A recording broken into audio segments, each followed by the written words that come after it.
be famous. Need to draw my croissants. I want to be famous. I know you're recording right now.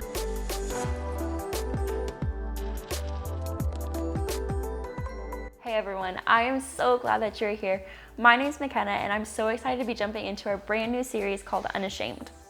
For the next 3 weeks, we're going to be talking about shame. Shame is defined as a painful feeling of humiliation or distress caused by the consciousness of wrong or foolish behavior. First of all, notice that it's by the consciousness of wrong or foolish behavior. It's us believing that something was wrong or foolish. It's not the actual act of wrong or foolish behavior. Shame can come from other people. Shame can also come from the culture and what's considered popular and cool. And shame can also come from our own internal monologue and what we talk to ourselves about. Lucky for us though, shame is not unique and shame is not new. This week, we're going to be talking through the story of the bleeding woman, which can be found in Luke 8, verse 43. This is where we're going to be camping out today. The story starts by telling us that Jesus arrived in the city of Galilee, and right when he got off of the boat, there were already crowds forming around together to come and seek him and learn more about him and figure out what the big deal was. So let's go ahead and jump in there. In the crowd that day was a woman who had suffered greatly for 12 years from slow bleeding. Even though she had spent all that she had on healers, she was still suffering. Pressing in through the crowd, she came up behind Jesus and touched the tassel of his prayer shawl. Instantly, her bleeding stopped and she was healed. Jesus suddenly stopped and said to his disciples, "Someone touched me. Who is it?" While they all denied it, Peter pointed out, "Master, everyone is touching you, trying to get close to you. The crowds are so thick we can't walk through all these people without being jostled." Jesus replied, "Yes, but I felt power surge through me. Someone touched me to be healed, and they received their healing." When the woman realized she couldn't hide any longer, she came and fell trembling at Jesus' feet. Before the entire crowd, she declared, "I was desperate to touch you, Jesus, for I knew if I could just touch even the fringe of your robe, I would be healed." Jesus responded, "Beloved daughter, your faith in me has released your healing. You may go with my peace." This story is already so cool on its own, but there's a whole bunch to unpack here. So let's go ahead and start at the beginning again. In that crowd that day was a woman who had suffered greatly for 12 years from slow bleeding. Even though she had spent all that she had on healers, she was still suffering. Back then, in the Jewish culture, if a woman was bleeding, she was cast out from the city. She was considered unclean and dirty, and so they sent her out of the city because one of the laws stated that if an unclean person were to touch a clean person, that clean person would become unclean and have to go through a cleansing ritual in order to be allowed back into the city. Can you imagine being so unclean that if someone even bumps into you, they would have to go take a shower? Like, can you imagine that? You're just like walking down the street, you bump into someone and they're like, ew, I have to go shower. Like, rude. So anyways, we can see in this already that she's already battling like different pieces of shame coming into her life, right? 12 years of being completely cast out from all of her culture and her city and her family and her friends because she has been deemed unclean and dirty.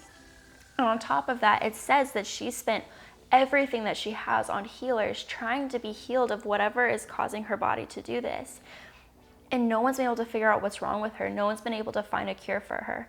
She has gone 12 years of bleeding and being cast out with absolutely no end in sight. Next it says, pressing in through the crowd, she came up behind Jesus and touched the tassel of his prayer shawl. It says she's pushing up through the crowd. You guys, she's not supposed to be there. She's still outcasted by her city. She's supposed to be on the outskirts. She's not supposed to be there.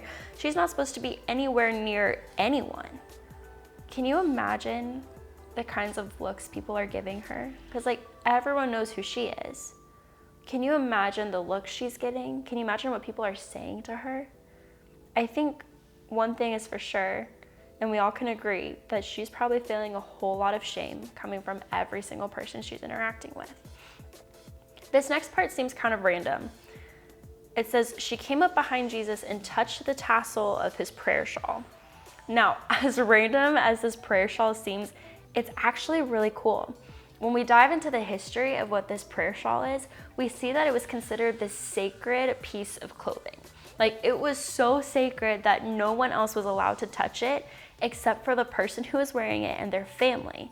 And the only reason that the family could wear it is because it was the women that would wash it, because men didn't know how to do laundry and debatably still don't know how to do laundry. So these families were the only ones that were allowed to touch this sacred prayer shawl. And on top of that, it's really cool because as we start to look into the Bible as a whole and the relevance of this, we can go back to the Old Testament in a book called Malachi. Now, this part of Malachi is it's technically a prophetic word. And so all that means is that it's just foretelling something that could potentially happen in the future before it actually happens. So the book of Malachi was written hundreds of years before Jesus was even born. But there's a verse in Malachi 4:10, and it says, "The Son of Righteousness will arise with healing in his wings." Healing in his wings, that's the important part.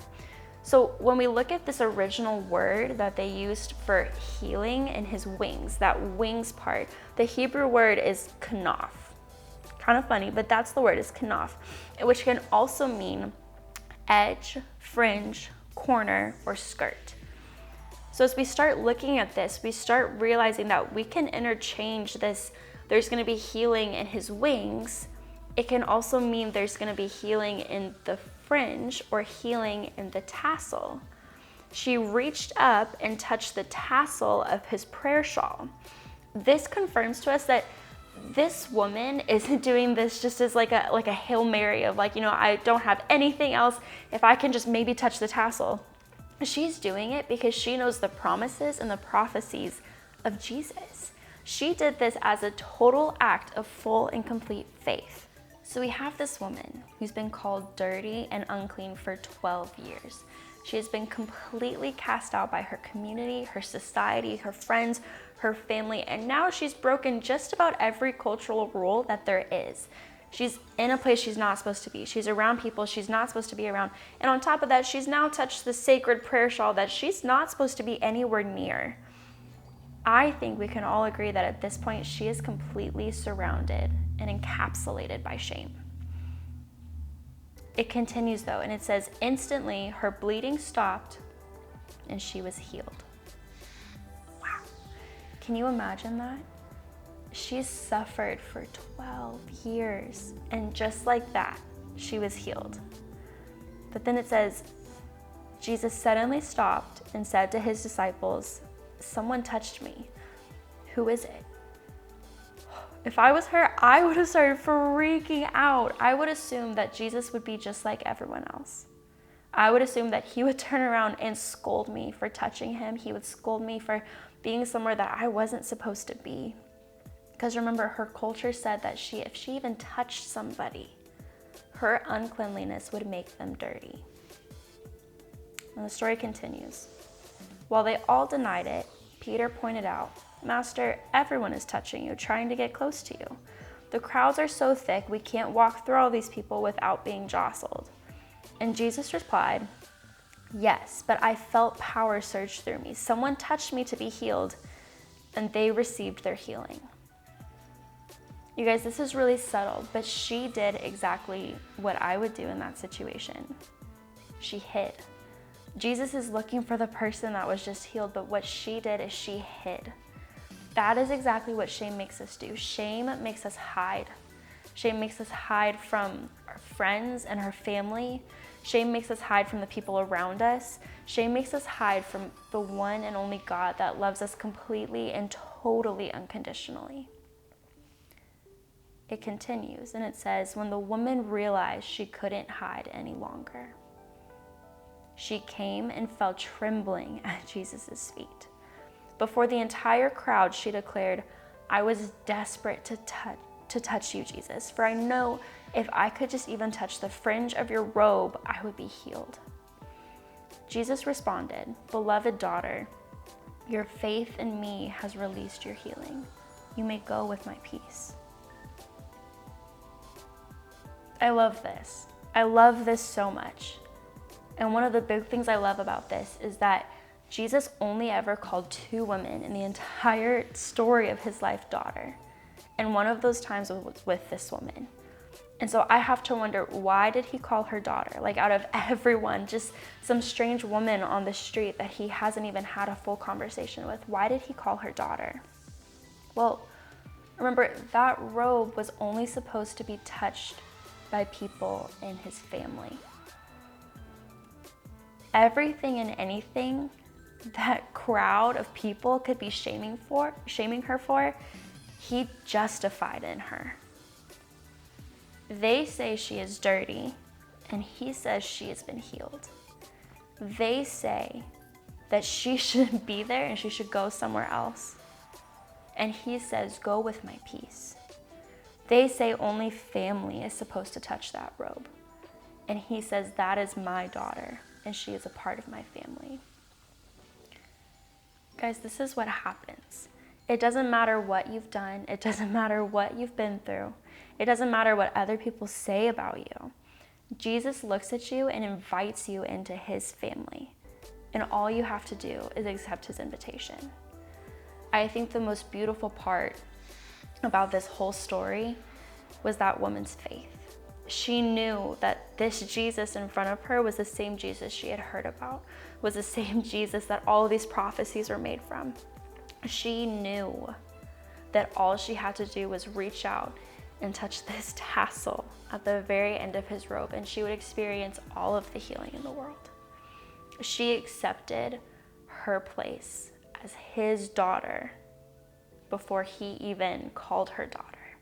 It's this beautiful, beautiful cycle of grace and love and forgiveness and all of it coming together to break every chain of shame. She didn't have to hide, and you guys don't have to hide either. Jesus loves you exactly as you are, and all he wants is your freedom.